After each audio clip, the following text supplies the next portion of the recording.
नमस्कार दोस्तों। संसद में नरेंद्र मोदी को राहुल गांधी से हाथ भी मिलाना पड़ गया। जब मोदी राहुल गांधी से हाथ मिला रहे थे तो मोदी राहुल गांधी की आंख से आंख नहीं मिला पाए। नरेंद्र मोदी अभी कुछ ही दिन पहले अपने गोदी मीडिया के पत्रकारों से पूछ रहे थे कि कौन राहुल। अब जब उनको ये पता चल गया है कि कौन राहुल तो नजरें नीची कर ली। इंडिया के लोग नए स्पीकर को बधाई कम ताने ज्यादा दे रहे थे। लोकतंत्र को पिछली बार कैसे कुचलकर 100 सांसदों को सस्पेंड किया वो गुना याद दिला रहे थे।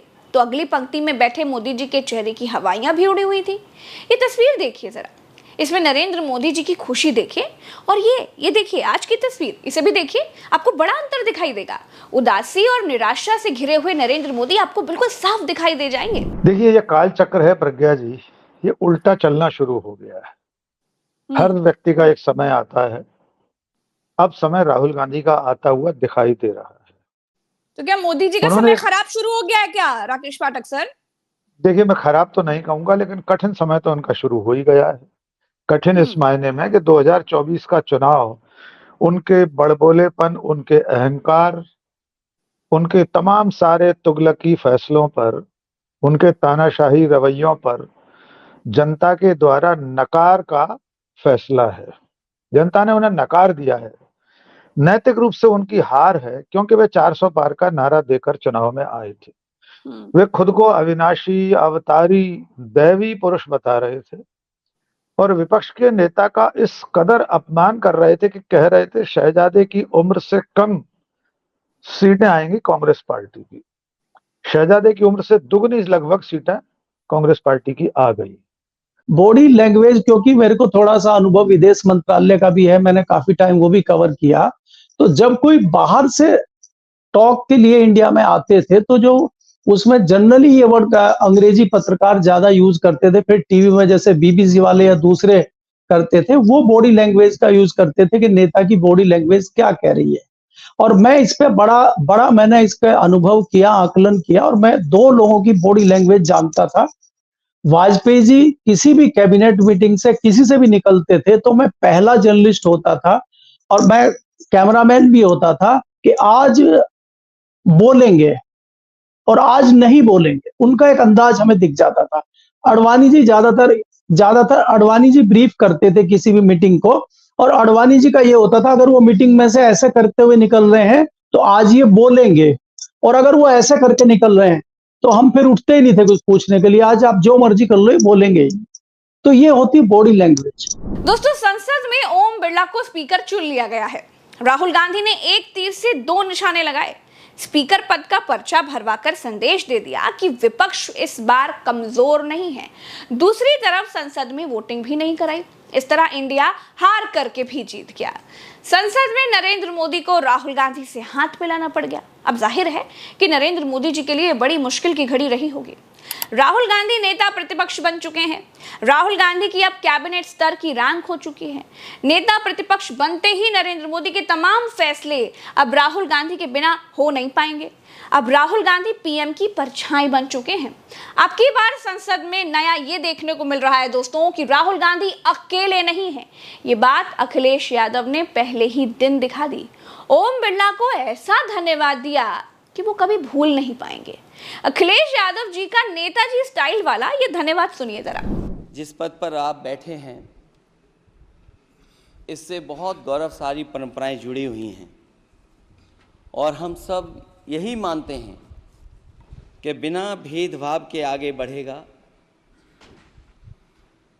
और लोकसभा के अध्यक्ष के रूप में आप हर सांसद और हर दल को बराबरी का मौका और सम्मान देंगे। निष्पक्षता इस महान पद की महान जिम्मेदारी है। आप लोकतांत्रिक न्याय के मुख्य न्यायाधीश की तरह बैठे हैं। हम सबकी आपसे अपेक्षा है कि किसी भी जनप्रतिनिधि की आवाज़ दबाई न जाए और ना ही निष्कासन जैसी कार्रवाई दोबारा सदन की गरिमा को ठेस पहुंचाएं। अखिलेश यादव ने हिंदी में स्पीकर साहब का धन्यवाद कम उलाहना ज्यादा दिया। राहुल गांधी ने अंग्रेजी में यही बात कही। राहुल गांधी ने साउथ को साधा और अखिलेश यादव ने उत्तर भारत को। ये जुगलबंदी इतिहास में पहली बार देखने को मिल रही है। Speaker sir, I'd like to congratulate you for your successful election, for the second time that you have been elected. I'm confident that you will allow us to represent our voice, allow us to speak, allow us to represent the voice of the people of India. Speaker sir, the question is not how efficiently the House is run. The question is how much of India's voice is being allowed to be heard in this House. So the idea, Speaker sir, so the idea that you can run the House efficiently by silencing the voice of the opposition is a non-democratic idea. Rahul Gandhi और अखिलेश यादव ने speaker को उनके पुराने कर्म याद दिलाए। जैसे राहुल गांधी और अखिलेश यादव ने किया, बिल्कुल वैसा ही पूरा इंडिया ब्लॉक करने लग गया। यहां तक कि निर्दलीय सांसद भी ओम बिरला को निष्पक्षता का पाठ पढ़ाते नजर आए। एक वक्त तो ऐसा आ गया दोस्तों कि ओम बिरला ने सांसदों से ये कह दिया कि अगर मैं खड़ा हो जाऊं तो आप अपने आप बैठ जाया करो, बार बार नहीं बताऊंगा।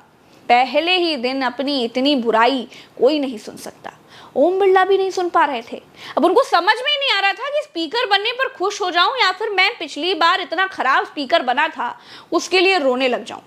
फिर भी ओम बिरला मोदी कोचिंग क्लासेस में राजनीति सीखे हैं, वहीं के पढ़े हुए हैं, इसीलिए उन्होंने अपना पुराना आचरण नहीं छोड़ा। पप्पू जी बार बार मत उठा करो, मर्यादा बोलोगे तो बोलने देंगे, अब मर्यादित बोलने तो मौका नहीं देंगे। तो बालाशोरी ऐसे नहीं चलेगा। एक मिनट प्लीज बैठो, एक मिनट बैठिए, एक मिनट बैठिए। पहले मौका नहीं दिया आपको। सॉरी सर, पहले मौका नहीं दिया गया आपको। नहीं सर, इस बारी मैं रिक्वेस्ट कर रही हूँ कि पहले से थोड़ा ज्यादा मौका दे दीजिए। ठीक है, क्योंकि एक महिला होने के नाते चौथी बारी पहुंची हो, आप हमारा ध्यान रखेंगे तो मैं आपको शुभकामनाएं देती हूँ और आपकी प्रोटेक्शन का, पूरा आरक्षण का मैं पूरा आस भी रखती हूँ। Thank you sir. संसद में डेप्यूटी स्पीकर की मांग की गई तो ओम बिरला बोले कि पहले नियम पढ़ लो। संसद में पहली बार था कि पूरा विपक्ष ओम बिरला के मुंह पर उनको उनके पुराने कर्म याद दिला रहा था और ओम बिरला को सुनना पड़ रहा था। बिरला जी बेचारे कभी खींच रहे थे, कभी मुस्कुरा रहे थे। फिलहाल तो मेरी तरफ से स्पीकर साहब को स्पीकर बनने पर बहुत बहुत बधाई, लेकिन पहले दिन की कार्रवाई देखकर मुझे यकीन है कि ओम बिरला में कुछ बदलाव देखने को नहीं मिलेगा। राहुल गांधी नेता प्रतिपक्ष होने के बाद बदले बदले नजर आए। आज टी शर्ट की जगह कुर्ते में दिखाई दिए। जब राहुल गांधी ओम बिरला की तरफ देख रहे थे, उस पूरे छोटे से एक दृश्य में राहुल गांधी जब ओम बिरला को देख रहे हैं तो मोदी साहब जो कनखियों से राहुल गांधी को देख रहे हैं, है ना। और जब राहुल गांधी मोदी की आंख में आंख डालते हैं तो मोदी जो है एकदम नीचे झुका करके तुरंत जो है उनकी तरफ हाथ बढ़ाते हैं, हाथ में लगते हैं। तो ये तो एक वो बहुत बड़ा it's fraction of a second kind of thing, लेकिन वो उस छोटे से दृश्य में आपको जो बॉडी लैंग्वेज की बात है वो एकदम दिख जाती है, जिसका जिक्र राकेश जी ने भी किया और अभी पुष्पेंद्र जी ने भी जो बात कही कि जो मोदी साहब की जो लैंग्वेज है ना, वो बॉडी लैंग्वेज, उसमें ये बात है, वो परास्त होने वाला भाव तो है, लेकिन चूंकि वही बात है कि उनको ये बात माननी नहीं है, वो ये बात स्वीकार नहीं कर पा रहे हैं कि भाई जो है उनको जो बात अभी पुष्पेंद्र जी ने बहुत अच्छी कही कि उनको कंटेन करने का जो एक जनादेश मिला है, उस कंटेनमेंट को वो अभी एक्सेप्ट ही नहीं कर पा रहे, वो नहीं एक्सेप्ट कर पा रहे हैं, इसलिए उनकी जो पार्टी के लोग हैं वो भी उसको दिखा रहे हैं किसी तरीके से। 18वीं लोकसभा बदली हुई लोकसभा है दोस्तों। इस बार पिछली बार वाली सत्ता पक्ष की हरकतें नहीं चलेंगी, ये बात सारे सांसद स्पीकर को समझाते हुए नजर आए। कुल मिलाकर पूरे विपक्ष ने स्पीकर पद की गरिमा का तो सम्मान किया ही, लेकिन ओम बिरला को नसीहत भी दी। वैसे भी नहीं रुके, उन्होंने भी थोड़ी बहुत नसीहत दे ही डाली। अब नरेंद्र मोदी जी की असली अग्नि परीक्षा शुरू होगी। अब राष्ट्रपति का अभिभाषण होगा, उसके बाद सबको बोलने का अधिकार मिलेगा। इस बार संसद में बड़े बड़े धुरंधर हैं जो बोलेंगे, दहाड़ेंगे और नरेंद्र मोदी जी को सुनना पड़ेगा ही। इस बार निष्कासन से काम नहीं चलने वाला है। इस वीडियो में इतना ही, मुझे दीजिए इजाजत। राम राम, दुआ सलाम, जय हिंद।